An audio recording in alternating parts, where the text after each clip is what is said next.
ابھی آپ کے سامنے میں نے ایک چھوٹی سی بک جو ہے نا رکھی ہے، دکھائی ہے آپ کو کیمپ کے سامنے، جس کا نام ہے خیر لکم۔ اب ہم دیکھیں گے کہ خیر کے لغوی معنی کیا ہیں۔ خیر کے لغوی معنی فائدہ، بھلائی، نفع اور دولت کے ہیں، ٹھیک ہے۔ اور ہم دیکھیں گے کہ خیر کی ضد کیا ہے۔ خیر کی ضد شر ہے۔ اب اس کے دیکھیں گے ہم اصطلاحی معنی کیا ہیں۔ کسی چیز کو بہتر طریقے سے اپنے کمال تک پہنچانا، یہ لفظ اردو زبان میں بھی استعمال ہوتا ہے۔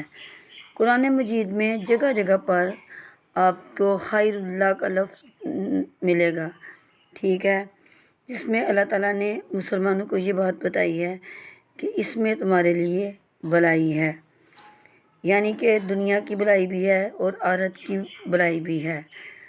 تو بھلائی کی ضد ہم نے دیکھی ہے، وہ ہے شر۔ تو جو شر کا جو معنی ہے وہ آپ کو پتہ ہے کہ شر کا معنی کیا ہوتا ہے۔ شر کا جو معنی ہوتا ہے اس کا جو یعنی کہ خیر کا مطلب ہے بھلائی، اور شر کا مطلب ہے کہ جس چیز میں خیر نہ ہو، نقصان ہو، ٹھیک ہے، آپ کو تکلیف پہنچے، وہ شر ہوتا ہے جو نفع نہ دے، ٹھیک ہے۔ اب خیر کے بھی دو پہلو ہیں، ایک ہوتا ہے پازیٹیو، ایک ہوتا ہے نیگیٹیو، ٹھیک ہے۔ تو الحمدللہ رب العالمین، جو عقیدہ توحید کی اولین بنیاد ہے، جس چیز پر رکھی گئی ہے وہ خیر پر رکھی گئی ہے، ٹھیک ہے۔ اور عقیدہ توحید جو ہے اسی میں مسلمانوں کی بھلائی ہے۔ خیر لکم، تمہارے لیے اس میں بھلائی ہے۔ عقیدہ توحید کیا ہے، انشاءاللہ اس پر ہم نیکسٹ ویڈیو میں بات کریں گے۔ اللہ تعالیٰ سے دعا ہے کہ اللہ تعالیٰ ہمیں بہترین علم پہنچانے والا، علم کو سمجھنے والا، علم کو پر عمل کرنے والا بنائے، آمین ثم آمین۔ بسم اللہ الرحمن الرحیم۔ میرے پیارے ساتھیوں، جیسا کہ آپ کو پتہ ہے کہ آج جمعۃ المبارک ہے، اور جمعہ سب کو مبارک ہو۔ گزرتا جا رہا ہے، چند لمحے رہ گئے ہیں اور پھر یہ 8 دن کے بعد آئے گا، اور اس جمعے کی یہ آخری گھڑیاں جو ہیں یہ بہت اہم ہوتی ہیں۔ ان میں اللہ کا ذکر کیا کریں، کثرت سے آقا علیہ الصلوۃ والسلام پر درود بھیجیں۔ درود ہی دعا ہے، اور دعائیں مانگیں، آپ مانگ سکتے ہیں جتنی مرضی۔ قبولیت کی ایک گھڑی ہے۔ تو ہمارے جو اسلاف تھے وہ جمعے کے دن عصر کے وقت اپنے گھروں کے دروازے بند کر لیا کرتے تھے کہ کوئی باہر سے آ کر ہمارے ٹائم کو ویسٹ نہ کرے، کیونکہ یہ ٹائم ہمارا صرف اللہ کے لیے ہے، ٹھیک ہے۔ تو وہ رب کے سامنے صرف دعائیں کرتے تھے اور درود بھیجتے تھے مغرب کی نماز تک۔ تو ہمیں بھی درود شریف پڑھنا ہے بکثرت اور دعائیں مانگنی ہیں۔ تو میں اللہ تعالیٰ سے دعا مانگتی ہوں کہ یا میرے سونے اللہ، اس کائنات میں جو بے اولاد ہیں ان کو اولاد کی نعمت سے نواز۔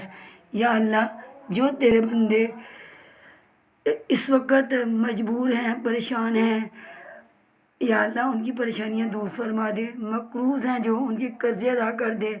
بیمار ہیں جو، ان کو شفا دے دے۔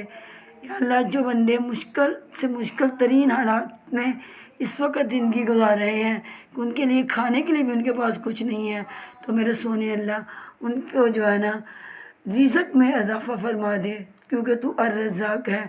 اور یا اللہ، دل کا حال تو جانتا ہے، کسی کے دل میں کیا ہے، ٹھیک ہے۔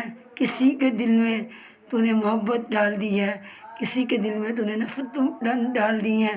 تو یا اللہ، ہمیں نفرت کرنے والا نہ بنانا، نفرتوں کے دروازے ہم پہ بند کر دے، ہم سے پر محبتوں کے دروازے کھول دے۔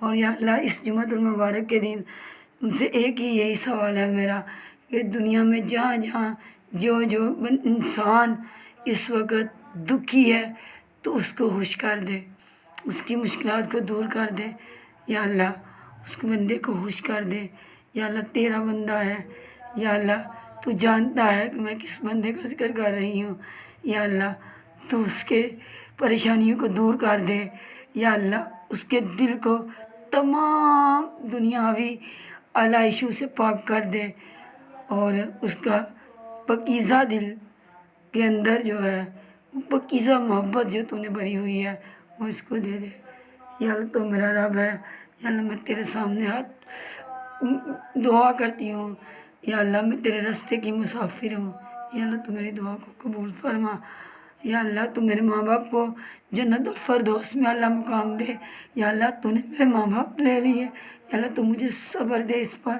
اور میرے ماں باپ کو جنت الفردوس میں اعلیٰ مقام دے، ان کے صغیرہ کبیرہ گناہ معاف فرما کے یا اللہ مجھے اپنے راستے پر استقامت دے یا اللہ، مجھے جو ہے دعوت اللہ کا کام کرنے کی توفیق جو تو نے تیری ہی مرضی سے یا اللہ میں اس راہ پر ہوں یا اللہ، تو مجھے استقامت عطا فرما یا اللہ، تو میرے دل کو بڑا کر دے یا اللہ، تو میرے دل کو بڑا کر دے یا اللہ، مجھے ہر طرح کی تکلیف کو، غم کو برداشت کرنے کی یا اللہ حوصلہ دے یا اللہ، تو مجھے پریشانیوں سے نکال کر یا اللہ ایک خوشحال، ایک اچھی زندگی عطا فرما، آمین ثم آمین یا